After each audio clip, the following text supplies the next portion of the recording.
Hey guys, today I'm going to be doing a review for a big movie, which is kind of unusual for me, but this is Avatar. And I think this movie is probably going to knock down the box office this weekend, and it's probably going to be one of the highest grossing films of the year, I'm assuming. And rightfully so, because this movie is massive. It cost over $400 million, which is an astronomical amount of money for a movie. And also because it's directed by James Cameron, who we know from doing a lot of great classics such as Aliens, Terminator 2, and Terminator, Titanic, movies like that. And he's one of those guys that is really known for pushing the envelope. He's a very ambitious director who really is concerned with making technical innovations in his films. And I really admire that about him. Because with Avatar, you look at this movie and it's one of those things where I don't think it's going to change the way movies are made at all, but he is kind of taking a step forward with the technology that we have available to us. And he's the kind of guy who's going to really, show how it's really done, and other filmmakers will kind of follow and try to measure up to movies like Avatar. And so that's very cool. This movie, honestly, I'm kind of torn with my opinion here.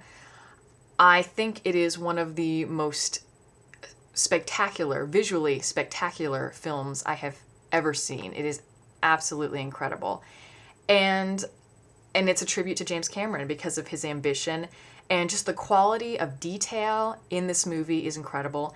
He really knows how to shoot an action sequence, and he is able to kind of immerse his audience into this fantastical world in a way that, you really feel like you're on the edge of your seat, and you feel, you feel like every emotion that is on screen. And that is very cool. Also, this movie is it reminds you of, I guess, what people must have felt like when they went to go see Star Wars back in 1977. I mean, of course, back then, now that movie was a historical film, changed the way movies were made and changed society. And when you think about that, think about what people must have felt like when they were seeing this kind of technology that had never been done before. And I've never experienced that because, of course, I wasn't alive when Star Wars came out, but for me, the closest thing I can think of would have to be Lord of the Rings. When I saw that, I was astounded by what I was seeing on screen. I couldn't believe that technology like this was possible, and it was absolutely a thrill for me. And I kind of got that sense of nostalgia with Avatar. Watching it, I was just blown away by what I was seeing. I couldn't believe the amount of detail and the quality of these creatures and the quality of the backgrounds, everything. Everything was amazing to look at, and I was just kept thinking about what it was like for me as a kid going to see Lord of the Rings, and I just kind of brought back a lot of memories. And so that aspect of the film is very cool. The problem I have with this movie is the fact that James Cameron he likes to write his own scripts, and I don't think he is capable of doing that kind of stuff. I think he needs to find someone who is better equipped to do that. I know that this movie is supposed to be kind of like a space opera, or not space, but like a soap opera, I guess you could say. I mean, it's made in the style of movies like Titanic, where it's got that very soap opera kind of cornball love story. And with this movie, it's reminiscent of movies like Dances with Wolves or Pocahontas or even Titanic. It's got kind of the same idea, same story. It stars Zoe Saldana, Sigourney Weaver, Sam Worthington, and it's kind of complicated to describe, but it's about this ex-Marine who ends up on this kind of scientific exploration to this new moon. I forget what it's called. But anyway, they go to this world and they meet these natives, and these natives, of course, are very spiritual people who respect nature and treat it as a god. And everything about them, they really respect creatures and all of that. And of course, we humans, as we're portrayed so many times in movies like this, is, we are just trigger-happy people, and we're very naive, and all we care about is technology and being able to further technology for ourselves, empowering ourselves. And of course, that story gets pretty old pretty quick. And with James Cameron, he talks about this movie, if you watch him in interviews, about, how this movie is about the way that humans are, and how it's kind of like a warning for humans on how we need to change our ways and all that. And honestly, I don't buy into that at all. I think this movie is just escapist entertainment.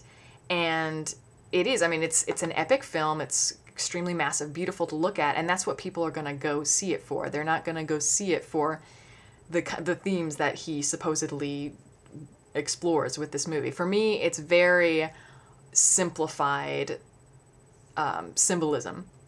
And I wish that he wouldn't take it so seriously, because you can see it in the way that he makes the movie, that he really wants to push this idea, but it's just, I mean, it's oversimplified. This isn't that kind of movie. It's the kind of movie that's just, as I said, escapist entertainment, movies that are supposed to reach mass audiences, people who want to be entertained and kind of feel what it's like to see this fantastical world and really be swept up and amazed. This is a movie that's, of course, has all those features.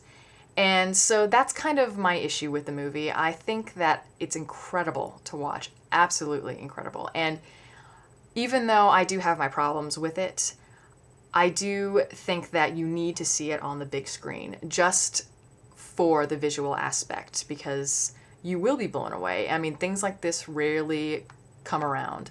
And so for that reason, I think you need to see it on the big screen. I know that this is probably going to get a Best Picture nomination, all that, and I think that is mainly for the reasons that I just mentioned, for its technical brilliance. But other than that, it's really nothing special. This doesn't break down any barriers in terms of storytelling or anything like that. But as I said, you really need to see it, because, I mean, for people who love films, you just need to see movies that reach a certain level of spectacle.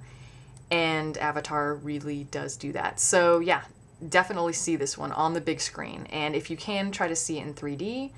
And that's pretty much what I have to say. So yeah, I'll catch you guys later.